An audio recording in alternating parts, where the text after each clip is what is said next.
Bienvenue sur le Courrier du Cœur. Je suis Tina Carr, votre hôte, votre coach et confidente. Le Courrier du Cœur, c'est votre podcast pour mieux comprendre les relations interpersonnelles, les dynamiques amoureuses et les rapports entre hommes et femmes. Je parle ici de tout, sans tabou. C'est parti. Je reçois aujourd'hui une lettre en provenance de Sylvie qui va comme suit. Chère Tina, j'étais en couple avec un pervers narcissique. Je m'en suis rendu compte petit à petit à cause de ses agissements. Je ne savais pas ce que voulait dire un pervers narcissique jusqu'au temps que j'aille regarder sur Google. Notre relation a duré 3 ans, avec beaucoup de tensions, de disputes et des critiques. Il me rabaissait subtilement.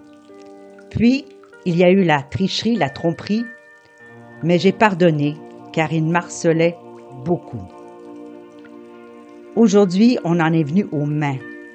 Il s'est bien sûr retenu, mais c'est allé trop loin. Je l'ai donc quitté. Mais j'ai du mal à me reconstruire. Il me manque, mais quand quelqu'un vous rabaisse tous les jours, c'est difficile de retrouver la personne qu'on était. Je sais que cette personne est en moi, pas très loin, mais je ne peux pas la retrouver. Je me sens perdue et j'ai personne à qui en parler. Sylvie. Chère Sylvie, merci de nous écrire et de partager avec nos auditeurs, nos auditrices, votre histoire avec cet homme que vous avez qualifié comme un pervers narcissique. Si vous le permettez, je vais prendre un petit moment pour expliquer un peu à nos auditeurs que veut dire être un pervers narcissique ou un narcissique. Premièrement, il faut comprendre que la personnalité narcissique, c'est un trouble de personnalité. Les médecins savent diagnostiquer cette personnalité narcissique lorsque la personne a une perception exagérée de sa valeur, un besoin d'admiration, un manque d'empathie. Ils ont un sens exagéré de leur importance. Ils sont absorbés finalement par l'idée qu'ils méritent tout, qu'ils doivent être admirés sans réserve, qu'ils sont prêts à passer par-dessus les autres pour arriver à leur propre fin. Ils sont arrogants et souvent une allure hautaine. Alors, il est entendu que dans une relation, toute relation, particulièrement une relation de couple, ces comportements-là sont difficiles à gérer. Alors, nous allons voir ici comment est-ce qu'on peut faire pour se dégager d'un pervers narcissique et surtout pour vous, Sylvie, quel genre d'outils est-ce que vous pouvez mettre en place pour pouvoir récupérer la personne que vous êtes, parce que souvent, dans une relation avec un pervers narcissique, l'autre personne du couple se sent complètement démolie petit à petit par cette personne-là. Et au bout de la relation, eh bien, il faut que cette personne-là, vous entre autres, Sylvie, apprenne à se reconstruire. Pour simplement que nous comprenions davantage ce que ça implique, eh bien, je vais reconnaître finalement 2 narcissiques, c'est-à-dire le manipulateur narcissique et le manipulateur pervers narcissique. Alors, le premier, le manipulateur narcissique, recherche le pouvoir dans ses relations et est reconnu vraiment pour sa séduction, grâce à ses attributs de pouvoir et de beauté. Il manifeste dans les premiers temps de la relation une apparente sympathie, il cherche des points communs avec son partenaire et il a une fausse attitude compréhensive et protectrice. Mais tout cela est un calcul pour amorcer dans sa relation une emprise sur l'autre. Ensuite, l'autre doit se conformer à tout ce qu'il veut et pense, sans quoi il sera dévalorisé, culpabilisé, menacé. Il est en quête perpétuelle de reconnaissance, d'admiration, mais il ne sait franchement pas vraiment aimer car il ne reconnaît pas dans l'autre sa différence. Le manipulateur pervers narcissique a aussi cette même emprise sur l'autre avec des jeux de séduction.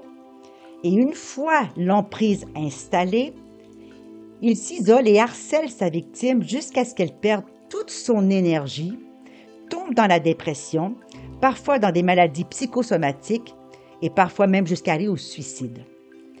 Le harcèlement du manipulateur pervers narcissique se manifeste par des violences verbales ou non verbales, des insultes, des dévalorisations, des culpabilisations, des menaces, du chantage, du mépris, des langages paradoxaux et puis bien entendu une sorte d'agression finalement en permanence envers son partenaire ou sa partenaire.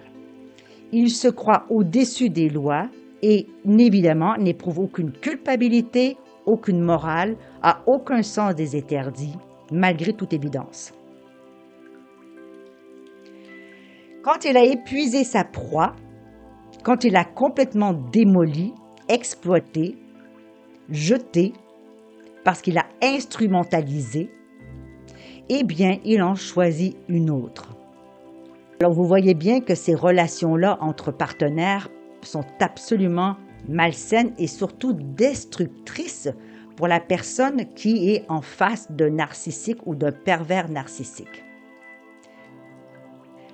Souvent, les pervers narcissiques ou les narcissiques vont choisir une personne en face qui est plutôt empathique ou un empathe. Pourquoi? Parce qu'un empathe est quelqu'un de très généreux, de très docile, de très aller vers l'autre.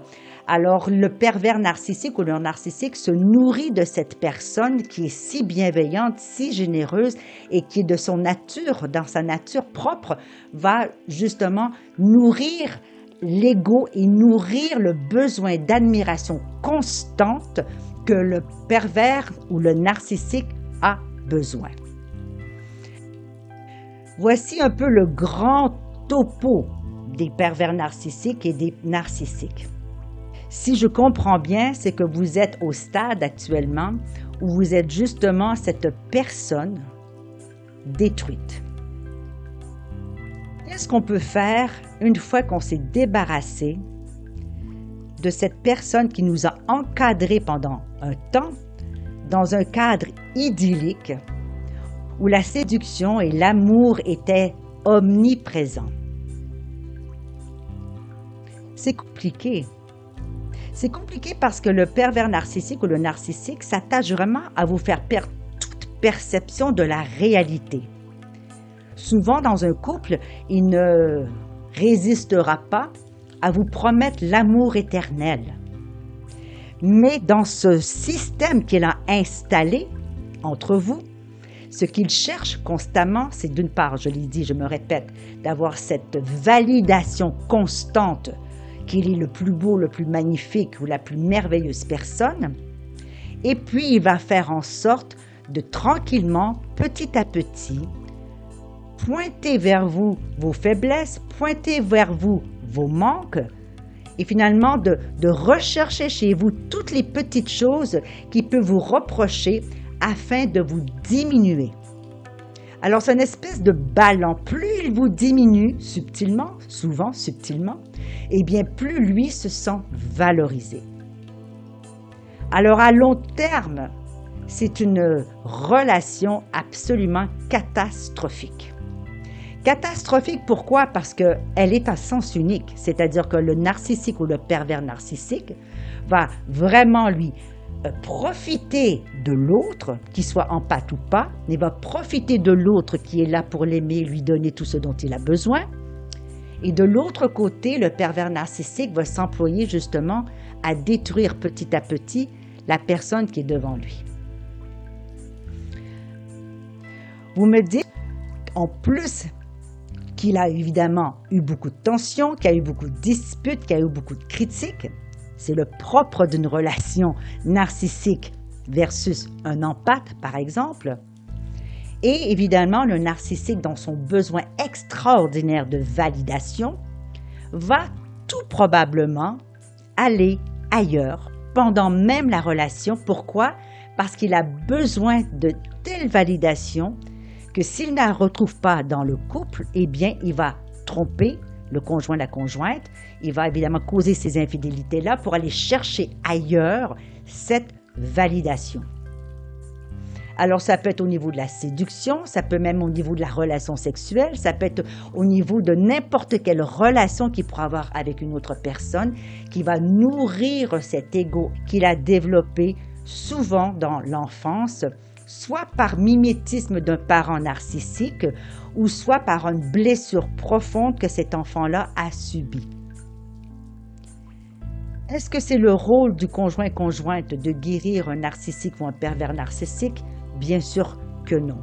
Souvent, ces personnes ont besoin d'avoir un suivi psychologique, un suivi d'un coach, suivi de quelqu'un de compétent pour pouvoir démanteler, dénouer finalement le processus psychologique du narcissique afin de retomber sur ses deux pattes et retrouver simplement une personne normale. Mais en attendant, ces personnes-là qui évidemment n'osent pas faire face à la musique et se regarder réellement dans un miroir et dire « Waouh, je suis un pervers narcissique ou un narcissique et je dois faire attention, je dois guérir ce qui doit être guéri afin de pouvoir me comporter comme un être et un conjointe normal », eh bien ces personnes-là finissent par détruire les autres et puis aller ailleurs. Alors vous êtes là, ma chère Sylvie. Il était temps, franchement temps, que vous sortiez de cette relation-là. Et actuellement, vous avez du mal à vous reconstruire. Les médias sociaux sont tellement présents et il y a tellement de validation avec les likes, avec les cœurs et dans ce monde virtuel. Ça devient presque comme une drogue de se faire dire combien on est merveilleux. Qu'est-ce que vous pouvez faire, ma chère Sylvie, pour vous reconstruire? Bien, vous avez fait déjà le premier pas, c'est-à-dire sortir de cette relation. Le deuxième pas qu'il faut faire pour vous, c'est de vous reconnecter à la femme que vous étiez avant d'avoir rencontré cet homme. Comment est-ce que vous pouvez faire cela? Eh bien, premièrement, je vous dirais de vous entourer de gens sincères, honnêtes, intègres, que vous avez déjà dans votre entourage. Ça peut être vos parents, vos frères et sœurs, vos amis eux, vos collègues de travail, les gens qui vous entourent et qui vous ont connu et qui vous ont aimé et qui vous aiment encore pour la personne que vous êtes. Troisièmement, je vous dirais, ma chère Sylvie, c'est de recommencer à avoir des activités qui vous font du bien. Qu'est-ce que vous faisiez avant de rencontrer cet homme et que vous aimiez faire? Est-ce que vous aviez des activités entre filles? Est-ce que vous alliez au sport? Est-ce que vous faisiez de la danse? Est-ce que vous faisiez de la musique? De la randonnée? Qu'est-ce qui vous fait plaisir à vous et qui vous permettrait de vous reconnecter avec vous-même? Parce que dans une relation où est-ce qu'on vit avec un narcissique ou un pervers narcissique, la plupart du temps, on apprend à s'oublier. Et on devient la marionnette de l'autre. S'il nous aime, on se sent bien. S'il ne nous aime pas ou ne nous montre pas d'amour, on se sent mal. Il est temps pour vous de reprendre, et j'en parle ici encore, reprendre votre bâton de pouvoir. Qu'est-ce qui fait que vous vous sentez bien avec vous-même? Quelquefois, c'est simplement de prendre soin de vous, chère Sylvie. Peut-être aller au spa, peut-être simplement prendre des soirées avec vous-même, d'aller prendre un bain avec des sels, avec du parfum, avec des bougies, de mettre de la musique.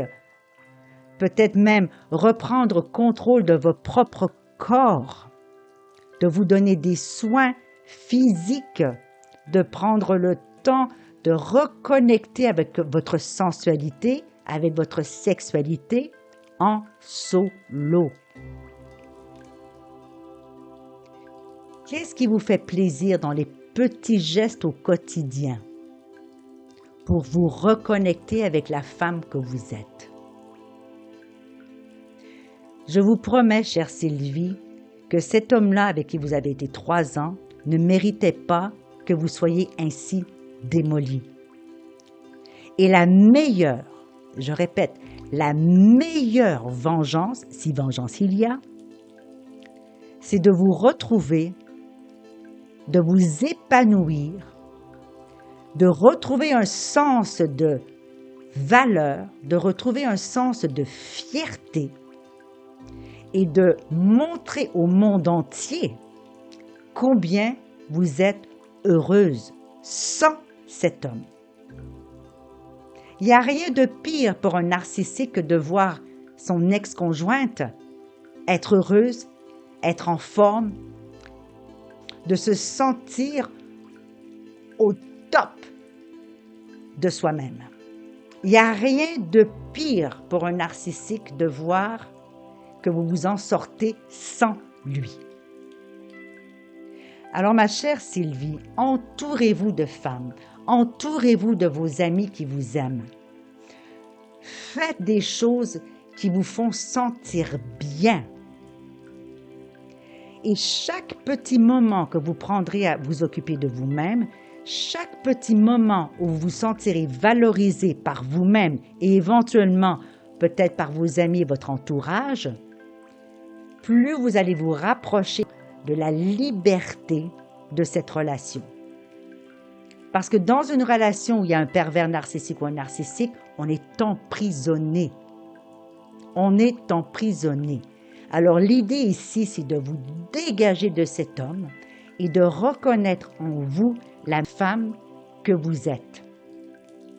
Parce que franchement, là, il n'y a aucune personne sur cette planète Terre qui mérite d'être démolie par quelqu'un d'autre, simplement parce que cette personne autre a besoin de nourrir son ego. C'est horrible. Vous valez plus que ça, chère Sylvie, et je peux vous promettre qu'en vous redonnant ce boost, en vous redonnant cet élan et vous reconnecter à vous-même, vous allez éloigner premièrement cet homme et vous allez éloigner aussi tous les autres hommes qui pourraient ressembler à celui-ci. Toutefois, lorsqu'on ne fait pas ce travail de reconstruction et de reconnexion et de reconnaissance de soi, il est fort à parier que vous allez retomber encore dans une relation du même style. Donc, si vous ne voulez pas recommencer à perpétuité des relations dans lesquelles vous allez diminuer, dévaloriser, eh bien, il est grand temps que vous vous occupiez de vous mettre debout, de lever la tête, les épaules bien en arrière et agir avec fierté, confiance, en regardant quelles sont vos valeurs, quelles sont vos forces, vos qualités. Et lorsqu'on énumère tout ceci sur une feuille, eh bien, vous êtes capable de voir combien vous êtes merveilleuse. Le travail que vous allez devoir faire, chère Sylvie, il ne sera peut-être pas simple. Et il est entendu que lorsqu'on est dénigré constamment, il est difficile de se relever et de continuer à croire en soi.